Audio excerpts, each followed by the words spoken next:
in a state of a downward spiral,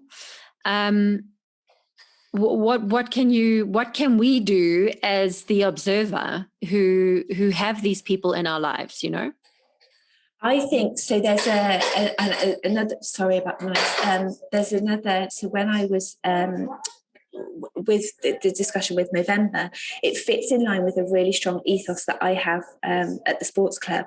So essentially, what we have to do is take notice. So if you think somebody might have an issue or might be struggling, your intuition is probably right.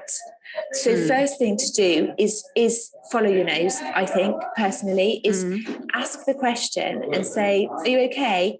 And if they say, yeah, I'm absolutely fine, right? Watch and learn, because if your intuition is telling you something's a little bit wrong, or you've noticed as a man, if you've noticed that, hang on a minute, he's not at the pub tonight, where is he? Is everything okay? Just ask, because they might not open up, but they'll know that you've asked and that you've noticed. And just try. We live such busy lives, Jen, that it's very, very easy. Nobody's got time to take on everybody, all of your friends that are struggling. Nobody's got that. That's fine. The expectation is not that. But to make somebody aware that you've noticed that something's a little bit wrong is a starting point. You can't fix it, but it's a starting point. They might not know that something's wrong, but if you make them aware that you've noticed it, they might go, oh, okay, actually, yes. 8 times out of 10, you're probably going to be right. And then after that, asking, listening. So listening in that you might ask a couple of questions, but really listen.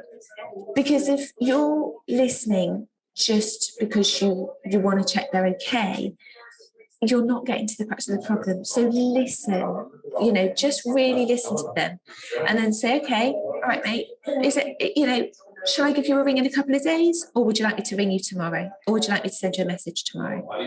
Because that message might take you 2 seconds, but for them it could mean the whole world in those 2 seconds. And then the active encouragement of, now I've listened, do you think we could be doing something about it? What can I do to help? Or not necessarily me. I like to listen. I listened to a story about a guy, and he ended up on a TV program. His wife had committed suicide. His wife, and she was the love of his life, and she'd committed suicide. And he ended up doing a TV show of a really, really, really, really elite performance athlete level, because his friend had applied for it for him, because his friend had recognised that there was something wrong, and his friend didn't have the tools. They talked about it. His friend didn't know what to say, didn't know how to ask. So the only thing he did was every day send this guy who was really, really low a message that just said, have you been for your run yet? And the lad that was really, really low said, no, I haven't. Right, get your trainers on, go now. Because he didn't have the time to go and see him every day. He didn't have the time to ring him every day. But that one thing got him through. Yeah. So small things like that will make a huge difference to somebody in that moment. And the fact that you've noticed means that they know they are on your radar, and that might make them think twice in that moment. Wow. Yeah. Also, DMC. I have a DMC corner, deep and meaningful conversation. And if you say, "Oh, do you fancy a bit of DMC?" someone will go, "Oh, bit of DMC, bit of deep and meaningful." And if you make it like that, should we go deep? How deep are we going? Yeah.